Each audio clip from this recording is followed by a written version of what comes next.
ఉండడం వలన అటుగా వెళ్ళినటువంటి విమానాలు కానీ ఓడలు కానీ అదృశ్యమైపోతున్నట్లుగా మనం గుర్తిస్తున్నాం. అందువల్ల ఎందుకు అదృశ్యమైపోతున్నాయి అనేది పరిశీలన చేస్తే ఇటీవల నాసా పరిశోధన జరిపి ఏం తేల్చింది సార్ అంటే అక్కడ ఫెర్రో అయస్కాంత పదార్థాలు ఉన్నట్లుగా గుర్తించింది. చెప్పండి, ఫెర్రో అయస్కాంత పదార్థాలు ఉన్నట్లుగా గుర్తించింది. చెప్పాలి, ఫెర్రో అయస్కాంత పదార్థాలు ఉన్నట్లుగా గుర్తించింది.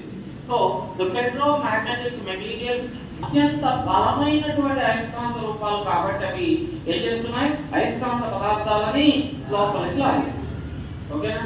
సో ఇదే లోడ్ స్టోన్ రాళ్లను ఉపయోగించి పూర్వకాలంలో శత్రువుల యొక్క ఓడలని సముద్రంలో ముంచివేయడం జరిగింది. ఎలా సార్?